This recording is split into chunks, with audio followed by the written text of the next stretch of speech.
ஓம் சாந்தி. B K. Surajbhai அவர்களின் தாரணை வகுப்பு. ஜூன் 17, 2024. பகவானுடைய குழந்தைகளாகிய நாம் இவ்வுலகில் மிகப்பெரிய காரியத்தை செய்வதற்கு நிமித்தமாக இருக்கிறோம். நம் மனதினை முழுமையாக அமைதிப்படுத்துவோம்.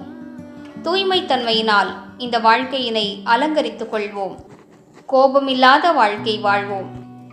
நமது குடும்பங்களில் அமைதி மற்றும் அன்பின் கங்கை நீர் ஓட வேண்டும்.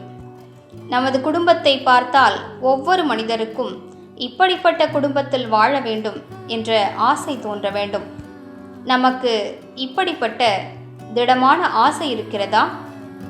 நமது குடும்பங்களில் அமைதி நிறைந்த சூழலை நாம் உருவாக்க விரும்புகிறோமா? அப்போது தன்னைத்தான் நாம் மாற்றிக்கொண்டாக வேண்டும். பொதுவாக மனிதர்கள் பிறரை மாற்ற வேண்டும் என்று விரும்புகிறார்கள்.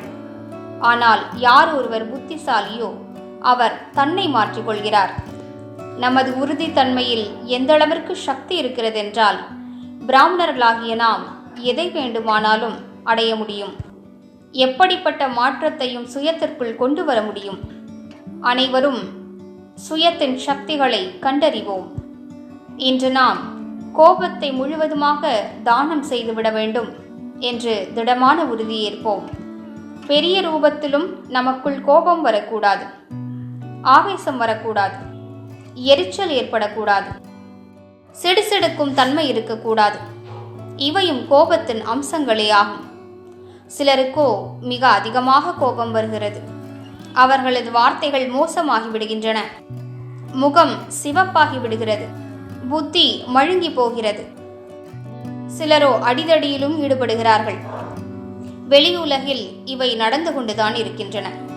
ஆனால் பகவானுடைய குழந்தைகள் இவ்வாறு நடந்து கொள்வது அழகல்ல.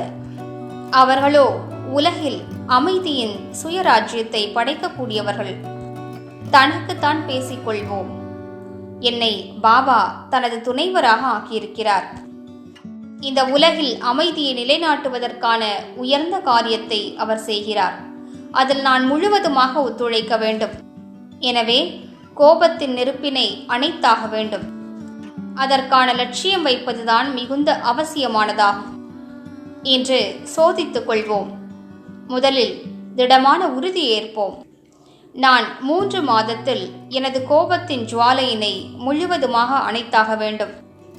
இந்த காரியம் ஒரு நாளுடையதல்ல என்று நாங்கள் நன்றாக அறிவோம்.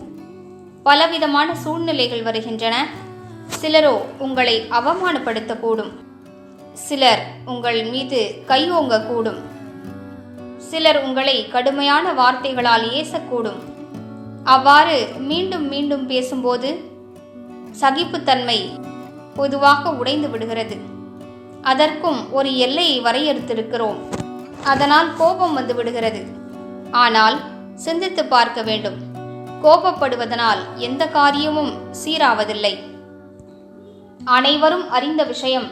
கோபப்படும் ஒவ்வொருவரும் பின்னர் பச்சாதாபப்பட வேண்டியிருக்கிறது. ஏனென்றால் கோபத்தினால் புத்தி மழுங்கி விடுகிறது. ஏதாவது கட்டுப்பாடின்றி பேசிவிடுகிறார்கள். எனவே நாம் கோபத்திலிருந்து பாதுகாப்பாக இருக்க வேண்டும். ஆசைகள் கோபத்திற்கு பிறவி கொடுக்கின்றன. அது காமத்தின் ஆசையாக இருக்கலாம், அல்லது மனிதர்களிடமிருந்து கிடைக்கக்கூடிய பெயர் புகழின் ஆசையாக இருக்கலாம். பிறர் நான் கூறுவதை கேட்க வேண்டும். நான் விரும்புவது போன்று பிறர் நடந்து கொள்ள வேண்டும். எனது காரியத்தை செய்து கொடுக்க வேண்டும். நேர்மையாக செய்ய வேண்டும். இவ்வாறு பலதரப்பட்ட நல்ல ஆசைகள் இருக்கின்றன. இவை ஒன்றும் தவறான ஆசைகள் அல்ல. இவை மனித மனங்களில் இருக்கின்றன. பிறரும் இப்படிப்பட்ட ஆசைகளை நிறைவேற்றத்தான் வேண்டும். குடும்பங்களில், காரிய விவகாரங்களில் ஒருவர் மற்றவருக்கு உதவி செய்வது, கவனித்துக் கொள்வது, தனது காரியத்தை நேர்மையோடு செய்வது, இவை மிக அவசியமாகும். மாறாக உங்களுக்கு பலமுறை எடுத்து கூறினாலும் நீங்கள் தவறு செய்து கொண்டே இருப்பீர்களானால், அதே தவற்றினை மீண்டும் மீண்டும் செய்து கொண்டிருப்பீர்களானால் பிறருக்கு அவசியம் கோபம் வருகிறது. ஆனால் அப்படிப்பட்ட சூழலிலும் நாம் கோபப்படாமல் தப்பித்துக் கொள்ள வேண்டும். ஒரு எண்ணத்தை ஆழமாக மனதில் பதிய வைத்துக் கொள்வோம். கோபத்தினால் காரியங்கள் சீர்கேடடைகின்றன. கோபத்தினால் உறவுகளுக்குள் விரிசல் ஏற்படுகிறது. கோபத்தினால் வார்த்தைகளும் சீர்குலைந்து போகின்றன. கோபம் பகவானுக்கு பிரியமானதல்ல. கோபம் என்பது அக்னியை போன்று மனிதர்களை எரிக்கக்கூடியதாகும். பாபா கூறுகிறார், சிலர் எந்த அளவிற்கு கோபப்படுகிறார்கள் என்றால் சூக்ஷ்ம உலகில் கூட எனக்கு கேட்கிறது என்கிறார். எனவே அனைவரும் கவனம் செலுத்துவோம். நாம் கோபத்தின் அக்னியில் இருக்கக்கூடாது, மாறாக அமைதியின் குளிர்ச்சியில் இருக்க வேண்டும். உலகில் பலரும் கோபப்படுகிறார்கள். ஞானியும் கோபப்பட்டால் இருவருக்கும் வித்தியாசம் என்ன? எனவே நமது ஆசைகளை குறைத்து கொண்டே செல்வோம். எந்தளவிற்கு ஆசைகள் குறையுமோ ஞானத்தின் சிந்தனை அதிகரிக்கும். பிறர் மீது சுப பாவனைகள் ஏற்படும்.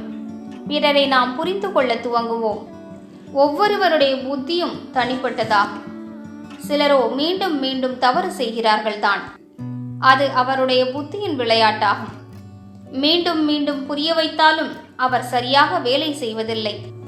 அது அவரது புத்தியின் பலவீனம். அவருக்கு சரியாக கற்றுக் கொடுக்க வேண்டும். திட்டுவதற்கு பதிலாக, கடுமையாக பேசுவதற்கு பதிலாக அன்பினால் தூண்டுதல்களை கொடுத்தபடி பிறருக்கு நாம் நல்ல விஷயங்களை கற்றுக் கொடுப்போம். இதனை லட்சியமாக உருவாக்கிக் கொள்வோமானால் கோபத்தின் அக்னி மிகவும் அமைதியாகிவிடும்.